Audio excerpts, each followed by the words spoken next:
Hello बच्चों। मैं हूं शुभम गुप्ता और आज हम साथ मिलकर समझने जा रहे हैं क्लास 11th इंग्लिश का एक important chapter, the ailing planet, the green movement's role.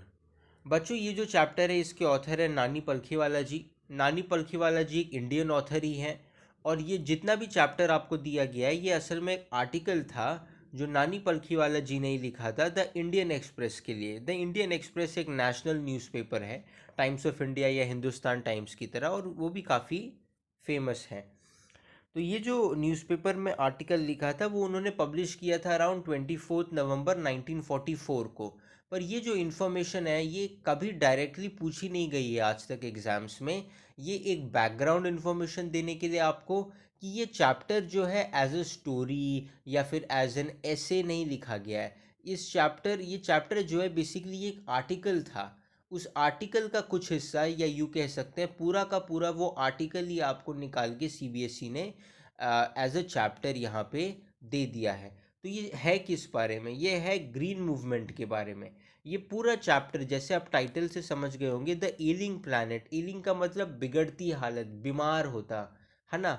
यानी कि ailing particularly has to deal with a disease. जैसे हम कहते हैं ना एलमेंट, नो एलमेंट्स या एलमेंट, तो एलमेंट का मतलब होता है डिजीज़। ईलिंग प्लैनेट यानी कि planet is still not engrossed with a disease, कि अभी तक प्लैनेट को कोई बीमारी नहीं हुई है पर धीरे धीरे प्लैनेट बीमार हो रहा है। तो the ailing planet, the green movement's role. तो अब ये जो प्लैनेट बीमार हो रहा है, अब ग्रीन मूवमेंट का यहाँ पे क्या रोल है?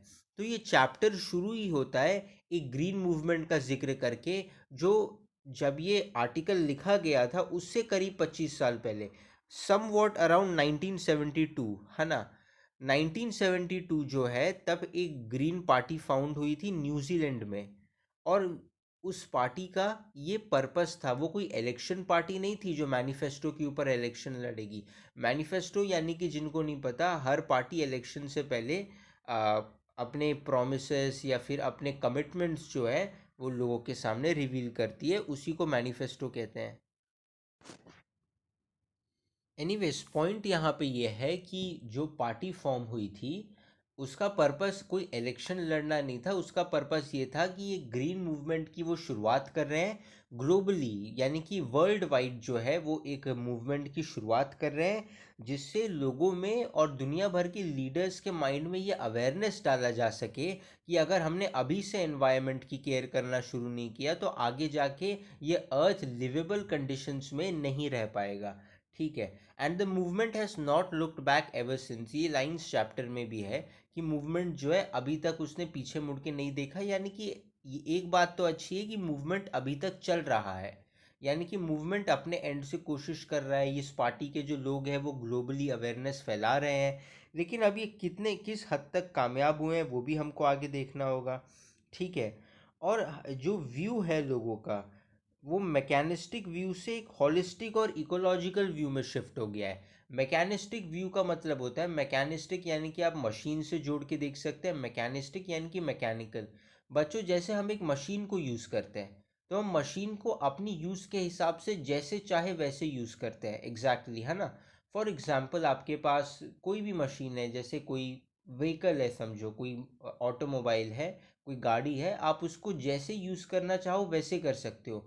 It is made for you to be use by you, मतलब आप जैसे यूज़ करना चाहो कर सकते हो। और साथ में आपको थोड़ा मतलब सर्विस मेंटेनेंस वगैरह देना होगा, बट वो भी कंपलसरी नहीं है। अगर आप नहीं दो तो भी कोई बात नहीं है, आप जब तक यूज़ कर सकते हो आप गाड़ी यूज़ कर सकते हो। पर अर्थ जो है उसके सामने ये मैकेनिस्टिक व्यू नहीं चलेगा, बिकॉज अर्थ कोई मशीन नहीं है। अर्थ को भी, अगर आप चैप्टर आगे पढ़ेंगे जो हम डिस्कस करेंगे, तो इस चैप्टर में भी अर्थ को एक बड़े से ऑर्गेनिज्म की तरह देखा गया है। ठीक है। और क्योंकि अर्थ एक ऑर्गेनिज्म है, तो अर्थ एक जीवित प्राणी है, वो कोई मशीन नहीं है, तो उसको मशीन की तरह देखना सही नहीं है। तो मैकेनिस्टिक व्यू यानी कि वो लोग जो अर्थ को पहले मशीन की तरह देखते थे, अब उनका हॉलिस्टिक और इकोलॉजिकल व्यू हो गया है कि अब वो अर्थ को एक लिविंग ऑर्गेनिज्म की तरह, एक इकोसिस्टम की तरह, इकोसिस्टम या इकोलॉजिकल मतलब जहाँ पे हर कोई एक दूसरे के ऊपर डिपेंडेंट है, एक इकोलॉजिकल व्यू के ऊपर जो है शिफ्ट हो गया है। ठीक है। और ये जो शिफ्ट हुआ है, shift in human perception, perception यानी कि ह्यूमंस की सोच में, पहले सोच थी कि अर्थ एक मशीन की तरह है, हम उसको अपने यूज़ के हिसाब से जब चाहे यूज़ कर लो, जैसे आपकी गाड़ी है ना, जब चाहे यूज़ करो, जब चाहे पार्किंग में खड़ी कर दो, जब चाहे किसी और को बेच दो, जब चाहे नहीं खरीद लो। पर ऐसा अर्थ के साथ तो नहीं है ना। तो पहले ह्यूमन परसेप्शन, ह्यूमन थिंकिंग अर्थ के लिए मशीन की तरह थी, अब हॉलिस्टिक और इकोलॉजिकल हो गई है ना। यानी कि अब अर्थ को एक ऑर्गेनिज्म की तरह देख रहे हैं, और इकोलॉजिकल मतलब कि हर कोई एक दूसरे पे डिपेंडेंट है, हर ऑर्गेनिज्म, हर ह्यूमन बीइंग। तो अब पॉइंट यहाँ पे ये है कि ये जो शिफ्ट हुआ है ह्यूमन परसेप्शन में, जो लोगों की सोच में, it is as revolutionary as Copernicus theory. ये मैं बना नहीं रहा, ये चैप्टर में भी दिया है कॉपरनिकस थ्योरी का जिक्र।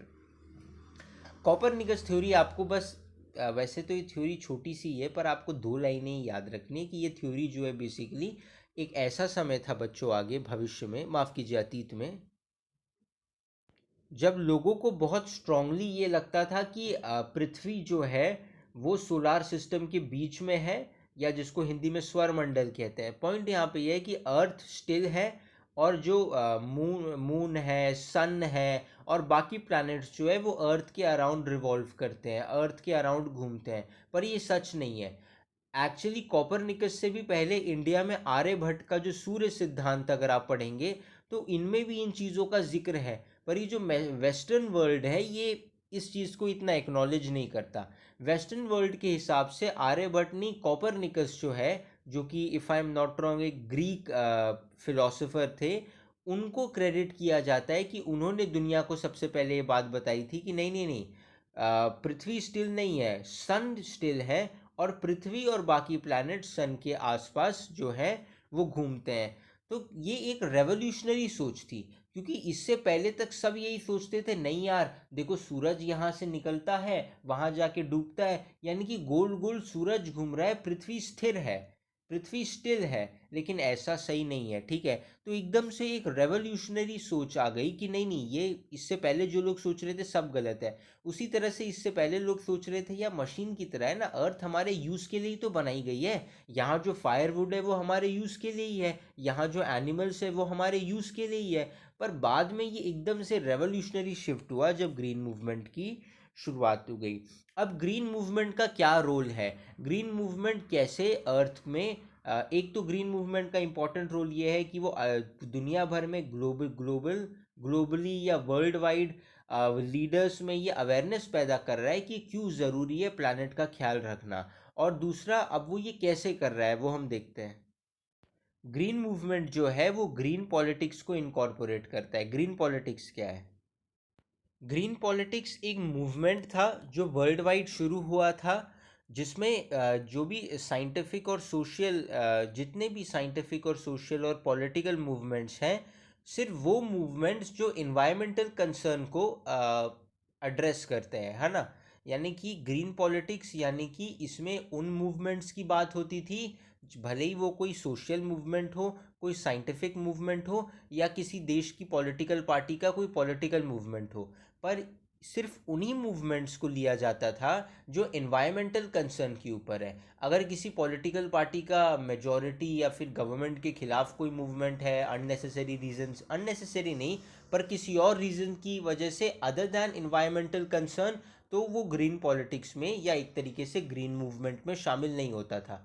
तो ग्रीन मूवमेंट है ना, इसी की बात हो रही है जो 1972 में न्यूजीलैंड में शुरुआत हुआ था।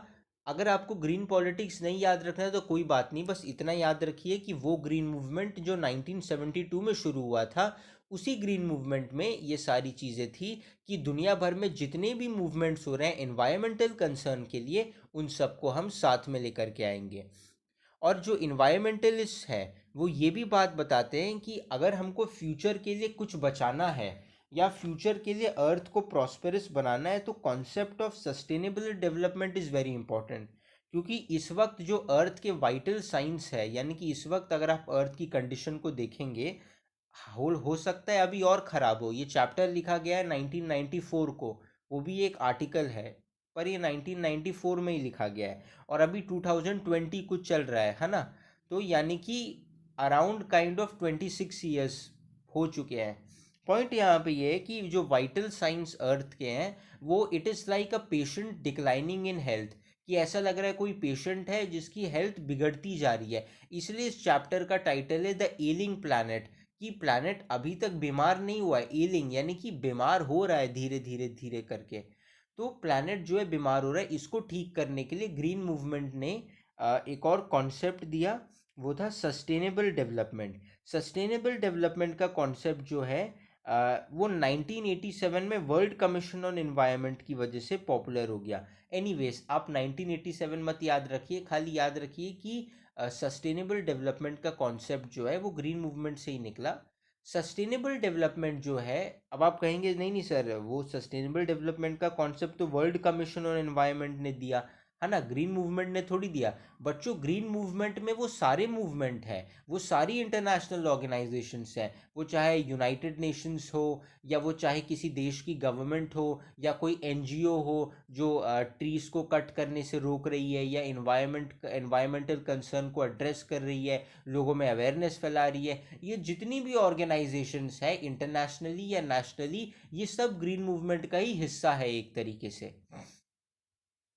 तो ग्रीन मूवमेंट ने पहले तो इन सारी ऑर्गेनाइजेशंस को जो एनवायरमेंटल कंसर्न्स को इशू एड्रेस करती है, इन लोगों को साथ में लाया। उसके बाद इन्होंने ही सस्टेनेबल डेवलपमेंट का कॉन्सेप्ट एक तरीके से दिया।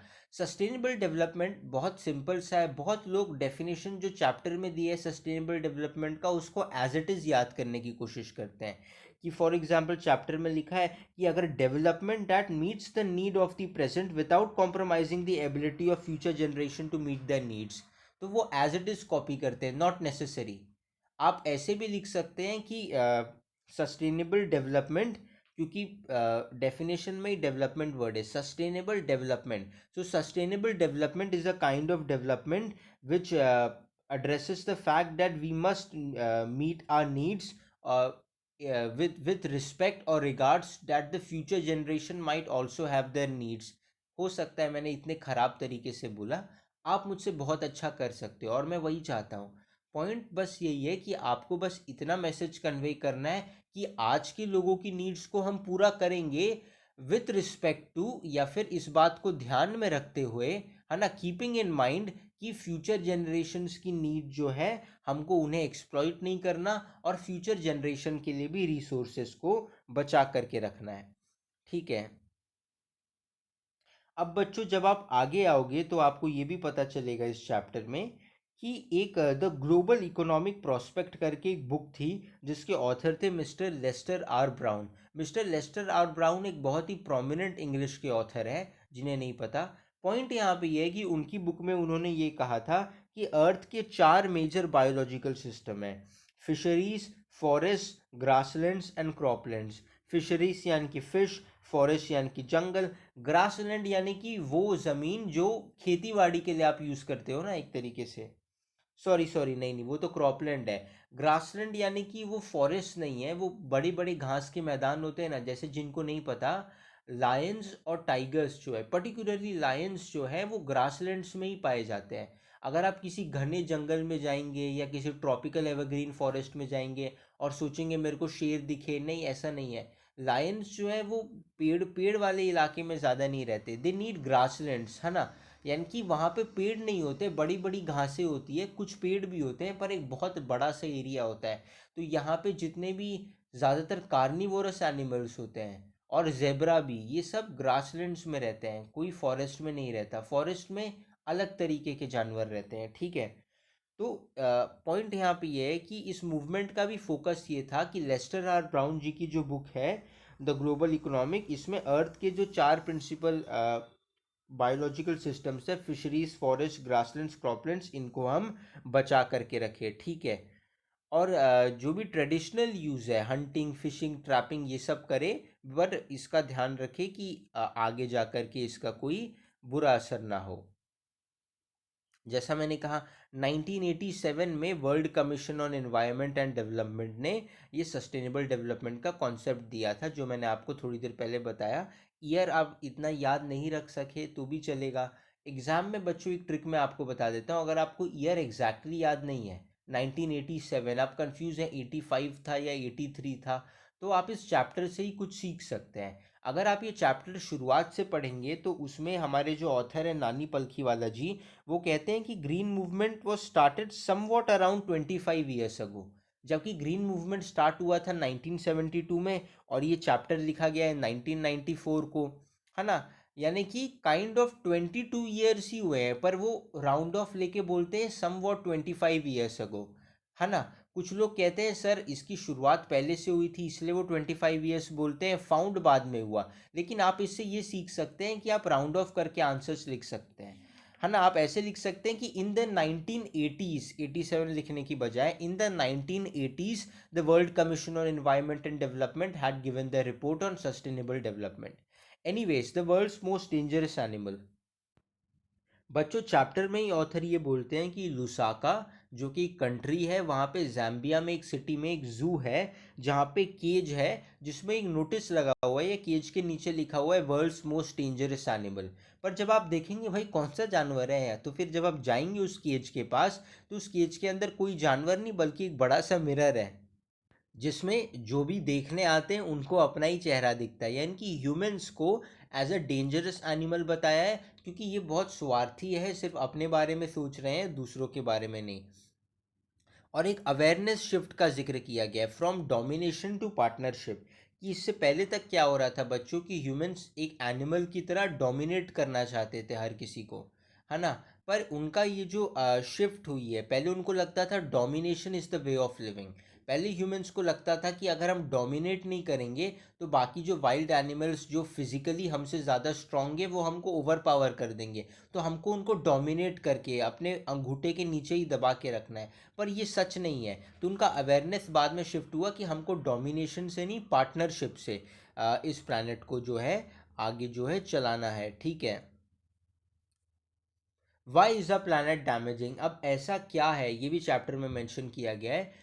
हालांकि एग्जैक्टली इस टाइटल के साथ मेंशन नहीं किया गया, ये तो मैं आपको समझाने के लिए बता रहा हूँ कि ऐसा क्या है कि इस प्लानट को मतलब एलमेंट हो रहा है, धीरे धीरे करके एल हो रहा है प्लानट, एलिंग प्लानट यानी कि बीमार हो रहा है। और इस चैप्टर को लिखने की ज़रूरत क्या हुई, और 1972 में ग्रीन मूवमेंट फॉर्म करने की क्या ज़रूरत थी, चलिए समझते हैं।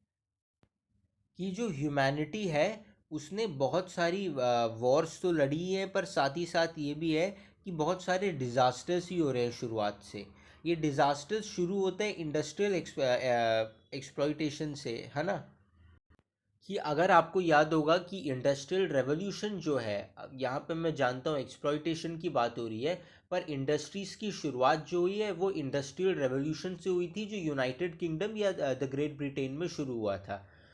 पॉइंट यहाँ पे ये है बच्चों कि इंडस्ट्रीज़ की वजह से काफ़ी ज़्यादा एक्सप्लॉइट होना शुरू हो गया एनवायरनमेंट, क्योंकि उनके स्मोक की वजह से एयर पोल्यूशन होता है, वो केमिकल्स जो है वो पानी में डाल देते हैं बिना ट्रीट किए कई बार।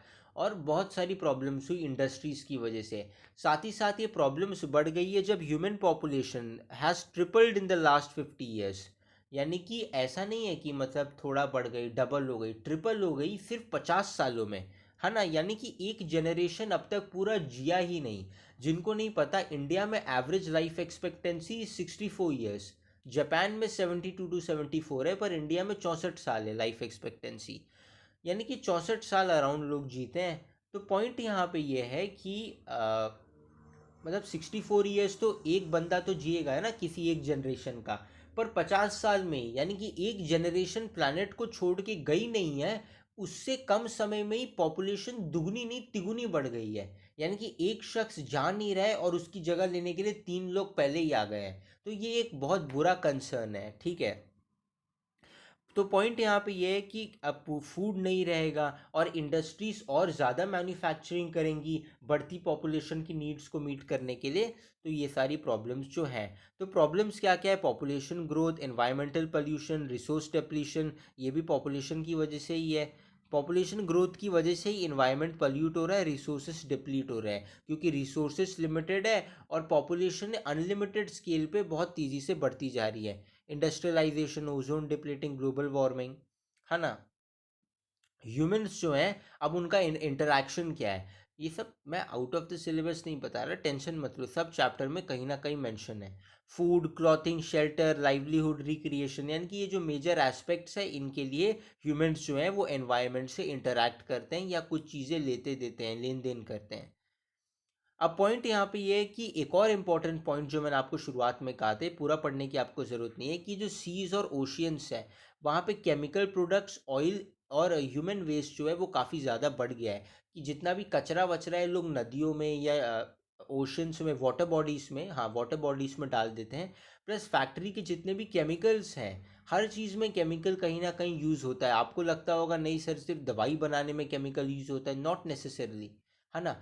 आपके ये जो हॉट वाटर बैग्स बनते हैं इनमें भी जो जिलेटिन यूज़ होता है ये भी एक केमिकल की तरह ही है। यानी कि केमिकल्स ऑलमोस्ट हर जगह यूज़ होते हैं। जो आप डिओड्रेंट्स यूज़ करते हैं, जो आप टैल्कम पाउडर यूज़ करते हैं, इन सब में केमिकल्स यूज़ होते हैं। तो केमिकल ऐसा नहीं है कि सिर्फ कुछ ही फैक्ट्रीज में यूज़ होता है, ऑलमोस्ट बहुत सारी फैक्ट्रीज में या मोस्टली ज़्यादातर फैक्ट्रीज में केमिकल यूज़ होता है। और फिर जो चलो आपने प्रोडक्ट तो बना लिया, प्रोसेस के समय जो वेस्ट निकला, प्रोसेस करने के बाद जो वेस्ट निकला उसको ट्रीट कहाँ करेंगे, ज़मीन में डाल नहीं सकते तो पानी में डाल देते हैं। ज़मीन में डालेंगे तो ज़मीन बंजर हो जाएगी या प्रॉब्लम होगी, कोई डालने नहीं देगा, तो पानी में डाल देते हैं। हालांकि आजकल ये अवेयरनेस है कि उसको डालने से पहले पानी में उसको ट्रीट करो, यानी कि उसमें कुछ और ऐसे केमिकल्स मिला दो जिससे वो न्यूट्रलाइज हो जाए। लेकिन फिर भी बहुत फैक्ट्रीज ऐसा करती नहीं है। और कुछ केमिकल कंपोनेंट्स ऐसे भी हैं जिनको न्यूट्रलाइज करने का कोई तरीका पता ही नहीं है लोगों को, है ना। तो उसको एज इट इज़ ही वो लोग वाटर बॉडीज में डाल देते हैं कि पानी अपने आप ही इसका कुछ देख लेगा या इसको साफ कर लेगा। पर इससे जो फिशरीज है, एक्वेटिक एनिमल्स है, उनको भी खतरा है और वाटर कंटामिनेशन भी एक मास लेवल पे हो रहा है, ठीक है। अब एक ब्रांड कमीशन का भी जिक्र किया गया है चैप्टर में, ठीक है। Brand commission is one of the early international commissions, है ना। यानी कि ग्रीन मूवमेंट तो हुआ, पर उससे भी पहले, बहुत पहले एक और कमीशन बना था ब्रांड कमीशन करके, ठीक है। जिसमें एक इंडियन रिप्रेजेंटेटिव भी थे जिनका नाम था मिस्टर एल के झा। तो मिस्टर एल के झा उस ब्रांड कमेटी के मेंबर थे। तो ब्रांड कमेटी ने ब्रांड रिपोर्ट, कमेटी या कमीशन, ब्रांड कमीशन ने एक ब्रांड रिपोर्ट फाइल की थी। उसमें वो कहते हैं कि are we to leave our successors a scorched planet, माफ कीजिए, are we to leave our successors a scorched planet of advancing deserts, impoverished landscapes and ailing environment. यानी कि इसलिए मैंने ये डेजर्ट की इमेज डाली है यहाँ पे, कि वो एक तरह से उनका पॉइंट यही है कि are we trying to leave a desert और अ स्कॉर्च्ड प्लैनेट, यानी कि सूखा हुआ planet, a scorched planet for our upcoming generations. और ये उन वो रिपोर्ट फाइल करते हैं। और उस रिपोर्ट को आप अभी भी इंटरनेट पे पढ़ सकते हैं, क्योंकि तब उन्होंने जब स्टडी किया प्लैनेट को तो उनको लगा कि the way we are going, आगे जाके बहुत प्रॉब्लम्स जो है वो हो सकती हैं, ठीक है। एनवायरमेंटल इशू के लिए जो इम्पोर्टेंट पॉइंट्स हैं वो ये है कि बच्चों प्रॉब्लम यहाँ पे ये हो रही है कि लोग अपने फूड के लिए बहुत ज़्यादा हंटिंग पे अब उतर गए हैं। वैसे तो आपको लग रहा होगा नहीं सर हम लोग तो, जैसे नॉन वेजिटेरियंस जो हैं वो हंटिंग करने नहीं जाते हैं, ठीक है। खासकर जो लोग चिकन लवर्स हैं या जो चिकन खाते हैं उनकी तो अलग से पोल्ट्री फार्मिंग होती है, नॉट नेसेसरी, ठीक है। अगर आप मेक्सिको में जाएंगे या साउथ अमेरिका में जाएंगे तो वहाँ पे बियर फ्लैश भी खाया जाता है, बियर्स का फ्लैश जिसको बोर फ्लैश कहा जाता है वहाँ पे, है ना। चाइना में तो सभी कुछ खा लेते हैं। तो ये सब आता कहाँ से, हंटिंग करते होंगे ना। चिकन्स का हम समझ सकते हैं सर, पोल्ट्री फार्मिंग होती होगी। फिशरीज़ की भी एक तरीके से आप फिश ब्रीडिंग करवा सकते हो, पर वो भी बहुत लोग नहीं कराते। ये आप कहीं पे अगर जाते हो स्टेशन वगैरह पे कहीं पर भी, जहाँ पे आप देखोगे लोग नीचे खड़े हुए हैं, मतलब नीचे अपने ठेले पे या बैठ के फिशेस या मछलियाँ बेच रहे हैं। ये लोग किसी फिश ब्रीडिंग सेंटर से मछली नहीं लेके आते, पास के नदी तालाब से पकड़ लेते हैं। They don't give a shit about the environment. इनकी गलती नहीं है, मैं ये नहीं कह रहा इनकी गलती है, मैं मेंटालिटी समझा रहा हूँ। They don't care about the environment. अगर उस तालाब से सारी मछलियाँ ख़त्म हो जाएगी तो किसी और तालाब या नदी में जाएंगे, they don't care about that. They care कि भाई मीट बेचो या जो फ्लैश है फिश का उसकी बॉडी को बेचो और पैसे कमाओ, ठीक है। जो नॉन वेजिटेरियंस है उनको बहुत बुरा लग रहा होगा, सर क्या बकवास कर रहे हो। देखो मेरे पास भी चॉइस नहीं है ना, मेरे को तो कर्तव्य मेरा है, मेरे को बताना ही पड़ेगा जो सच है। अब पॉइंट यहाँ पे ये है कि हंटिंग काफ़ी बढ़ रही है। साथ ही साथ लॉगिंग भी एक मेजर इशू है, ठीक है। जैसे अगर आप चैप्टर में पढ़ेंगे तो चैप्टर में स्पेसिफिकली मैंने फिश का एग्जांपल इसलिए दिया क्योंकि स्पेसिफिकली एक लाइन भी है बच्चों जो इस बात का जिक्र करती है कि इन अ प्रोटीन हंग्री वर्ल्ड, कि सबको प्रोटीन चाहिए। हालांकि प्रोटीन और भी बहुत सोर्सेस से मिलता है। आप अगर पल्सेस कंज्यूम करो या दाल भी बहुत ज़्यादा कंज्यूम करो तो भी उससे आपको बहुत ज़्यादा मात्रा में प्रोटीन इजीली मिल सकता है। लेकिन लोगों की प्रॉब्लम ये है कि उनको फिश से क्योंकि टेस्ट चाहिए, तो उनको in a protein hungry world overfishing is common, कि लोग बहुत ज़्यादा फिश कर रहे हैं, है ना। यानी कि जितनी तेज़ी से मछलियों की आबादी बढ़ नहीं रही है उससे कई गुना ज़्यादा तेज़ी से तो लोग फिशिंग कर रहे हैं। उसके बाद लॉगिंग एक प्रॉब्लम है, यानी कि जो पुअर कंट्रीज़ हैं जहाँ वहाँ पे फॉरेस्ट को डेसिमेटेट किया जा रहा है, यानी कि बुरी तरह से काटा जा रहा है, बुरी तरह से डिस्ट्रॉय किया जा रहा है। See, destruction is a word, decimation upper level का वर्ड है ना। जैसे कि हम कहते हैं ना बैड, वेरी बैड, वैसे डिस्ट्रक्शन, डेसिमेटेशन, डेसिमेटेशन उसके भी एक लेवल ऊपर है, यानी कि बहुत बुरी तरीके से फॉरेस्ट को डेसिमेटेट किया जा रहा है। इसीलिए लॉगिंग के लिए, लॉगिंग यानी कि एक तरीके से आप काट करके फायरवुड की तरह यूज़ करते हो। और ये भी एक पॉइंट है कि चैप्टर में मेंशन है कि कई बार स्थिति ऐसी हो जाती है कि what goes under the pot now cost much more than what goes inside it, कि जो आप भट्टी में डालते हो, चूल्हे में जो लकड़ी डालते हो, वो लकड़ी महंगी है। किससे ज़्यादा महंगी है? जो आप खाना पका रहे हो उससे। कि जो बर्तन आपने चढ़ाया है चूल्हे के ऊपर, it is very much like कि आपके खाने से ज़्यादा तो गैस ही महंगा है ना। तो एक तरीके से ये भी एक प्रॉब्लम है। हंटिंग और पोचिंग तो आप जानते हो यार, कैसे गिरे हुए लोग होते हैं, ये सब काम करते हैं मतलब स्किन के लिए, और ये हंटिंग पोचिंग की वजह से भी प्रॉब्लम है। अब हम चैप्टर के लास्ट सेक्शन के ऊपर आ चुके हैं। लास्ट सेक्शन जो है वो ह्यूमन पॉपुलेशन ग्रोथ को बहुत ज़्यादा सिग्निफाई करता है। उसका उस सेक्शन का ये कहना भी है बच्चों कि जो मैनकाइंड है उसको more than a million years लगे थे, यानी कि 10 लाख साल से भी ज़्यादा समय लगा था फर्स्ट बिलियन या 1 बिलियन पॉपुलेशन को पहुंचने के लिए। फिर वर्ल्ड पॉपुलेशन जो है करीब 1800 की बात है ये। फिर मतलब देखो पॉइंट यहाँ पे ये है कि 1 बिलियन हम तब पहुँच 1 बिलियन तब पहुँचे जब करीब 10 लाख से भी ज़्यादा साल बीत चुके थे। उसके बाद आने वाले 100 सालों में ही हमारी पॉपुलेशन जो है वो 1 बिलियन और बढ़ गई। मतलब जहाँ पे 1 मिलियन ईयर्स में 1 बिलियन बढ़ती थी, अब 100 सालों में ही 1 बिलियन पॉपुलेशन बढ़ गई। उसके बाद हुआ क्या कि जैसे जैसे हम 20th सेंचुरी तक आए तब 3.7 बिलियन बढ़ गई, और आज की पॉपुलेशन कुछ जो है वो अराउंड 5.7 बिलियन है, ठीक है।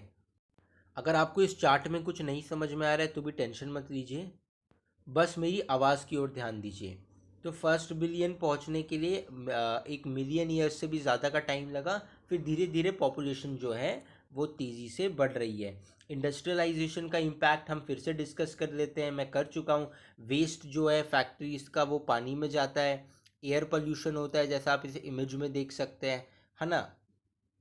और रेडियो एक्टिव रेस, है ना। कुछ फैक्ट्रीज ऐसी भी है जहाँ पे रेडियो एक्टिव, जैसे कि जो आपकी एक्सरे मशीन्स हो गई, या फिर और भी चीज़ें होती है ना, या फिर अगर आप कोई वेपन बना रहे हैं, रेडियो एक्टिव वेपन बना रहे हैं तो रेडियो एक्टिव एमिशंस का भी वहाँ पे भी खतरा होता है, ठीक है। इंक्रीज सैलिनिटी, सैलिनिटी यानी कि ओशियंस में, क्योंकि आप सैलिनिटी यानी कि सॉल्टीनेस, एक तरीके से आप ओशंस में बहुत ज़्यादा वेस्ट डाल रहे हो तो ओशंस का पानी ज़्यादा से ज़्यादा नमकीन होते जा रहा है, तो उससे बाद में वो एक्वेटिक एनिमल्स को तो हर्ट कर रहा है, ह्यूमंस को भी हर्ट करेगा। क्योंकि आपको पता होगा कि जो हमारा वाटर साइकिल है बच्चों, तो सूरज की गर्मी से या कैसे भी बहुत सारा पानी जो है वो वेपर्स में बन के ऊपर जाता है और फिर बरसता है। तो अगर पानी बहुत ज़्यादा सॉल्टी होगा तो चलो, क्योंकि वो अभी भी पानी ही है, सॉल्टी है तो क्या हुआ, पानी ही है, तो वो वेपर में कन्वर्ट होगा, ऊपर जाएगा, पर इससे एसिड रेन की संभावना ज़्यादा बढ़ जाती है, और ये बहुत ख़राब बात है। रेड्यूस्ड वेजिटेशन भी होता है। ये कुछ इजी वेज है जो मैंने अपनी तरफ से डाले हैं, आपको ये याद करने की ज़रूरत नहीं है, ठीक है। Turn off computers at night, क्योंकि कुछ लोग कंप्यूटर को स्लीप मोड में छोड़ देते हैं। यूजुअली कॉल सेंटर्स में ही किया जाता है, आई कैन अंडरस्टैंड, क्योंकि वहाँ कभी भी कॉल आ सकता है। पर जो भी है, मतलब इलेक्ट्रिसिटी जो है वो हमको वेस्ट नहीं करनी चाहिए। वैसे मैं आपको एक और फन फैक्ट नहीं, इम्पोर्टेंट फैक्ट बता दूं कि इंडिया में ज़्यादातर इलेक्ट्रिसिटी जो है वो हाइड्रो इलेक्ट्रिकल प्लांट से नहीं आती, मतलब वो किसी सोलर एनर्जी से भी नहीं आती, वो आती है थर्मल एनर्जी से, कोल से। तो बहुत सारा कोल जो कि एक नेचुरल रिसोर्स है उसको बर्न करना पड़ता है, तब जाके थर्मल पावर प्लांट से हम इलेक्ट्रिसिटी प्रोड्यूस कर पाते हैं। पर रिसेंटली अगर आप फैक्ट से अवेयर हैं तो इंडिया में प्राइम मिनिस्टर मोदी ने एक बहुत बड़ा, देखो मैं किसी को फेवर नहीं कर रहा, ये एक फैक्ट है, एक बहुत बड़ा प्रोजेक्ट जो है वो लॉन्च किया था। पर इसका ये मतलब भी नहीं है मैं किसी के अगेंस्ट बोल रहा हूँ। बहुत बड़ा प्रोजेक्ट लॉन्च किया था जिसमें एक सोलर सिटी, एक तरीके से बहुत सारे सोलर पैनल्स इंस्टॉल किए गए ताकि सोलर एनर्जी से भी इंडिया की इलेक्ट्रिसिटी रिक्वायरमेंट्स को मीट किया जा सके। वही ड्राइव लेस ड्राइव स्मार्ट, ही एक जगह चैप्टर में भी है, स्मार्टली ड्राइव करो और क्या। और तो बच्चों the fact is that there is even more ways to save the our home than to destroy it, कि हम जितने तरीकों से डिस्ट्रॉय कर रहे हैं उससे कई गुना ज़्यादा तरीके हैं चीज़ों को सेव करने के लिए। जिनको नहीं पता चैप्टर यहीं तक है। Thank you so much. पर एक एक्सपो भी हो रहा है दुबई में, है ना, 2020 में ही हुआ, पिछले साल ही, जो सपोर्ट करता है एनवायरमेंटल कंसर्न को। ये कुछ चीज़ें आपके चैप्टर में नहीं है पर आपको पता होनी चाहिए कि भाई ग्लोबली चल क्या रहा है दुनिया भर में। ठीक है, तो बच्चों ये चैप्टर यहीं तक था। मैं उम्मीद करता हूँ आपको पसंद आया हो।